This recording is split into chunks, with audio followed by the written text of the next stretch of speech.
నల్గొండలో వడ్డీల వ్యాపారులు సామాన్యుల నడ్డి విరుస్తున్నారు. అవసరాన్ని ఆసరాగా తీసుకుని వడ్డీల మీద వడ్డీలు వేస్తూ పీల్చి పిప్పి చేస్తున్నారు. ఏకంగా 9 నుంచి 13 రూపాయల వరకు వడ్డీ వసూలు చేస్తున్నాయి అనధికారిక ఫైనాన్స్ ముఠాలు. గడువులోగా అసలు వడ్డీ తిరిగివ్వకపోతే పరలోకానికి పంపుతా ఉంటూ బెదిరింపులకు పాల్పడుతున్నారు.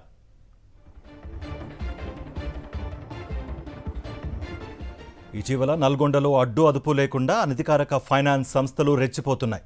తాజాగా ఓ వడ్డీల వ్యాపారి అప్పు తీసుకున్న వ్యక్తిని బెదిరించిన ఆడియోలు వైరల్గా మారాయి. నల్గొండకు చెందిన ఫైనాన్స్ వ్యాపారి వద్ద ఓ వ్యక్తి 16 లక్షలు అప్పుగా తీసుకున్నాడు.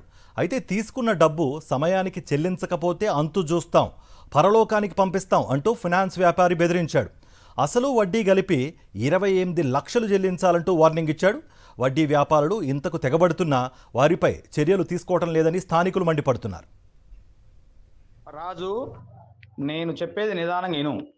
విషయం ఏంటంటే 4 లక్షల రూపాయలు రోజుకు 4,000 చొప్పున అది ఖచ్చితంగా రొటేషన్ కావాలి. ఎందుకు అంటే నీ దగ్గర 4 ఫ్యాన్లు తీసుకొని 8,000 బిల్ చేస్తే ఆ రోజే తీసుకున్నావు. ఆ రొటేషన్ ఎట్లయిద్దో నీకు తెలుసు. ఏ రోజు 4,000 రూపాయలు వస్తే నాకు ఎట్లయిద్దో నా రొటేషన్ నాకు తెలుసు. ఏ వడ్డీ నాకు వచ్చేది తెలుసు. అందువల్ల నేను గుర్తుపెట్టుకొని గౌరవంగా చెప్తున్నా, మర్యాద గౌరవంగా చెప్తున్నా. నేను ఎంతవరకు ఉండాలో అంతవరకు ఓపిక ఉంటుంది. ఓపిక దాటితే నా సంగతి నీకు కొంతవరకు తెలుసు. ఇక నేను ఒకటే యాంగిల్ చూసిన, 2 యాంగిల్ కూడా తెలుసు.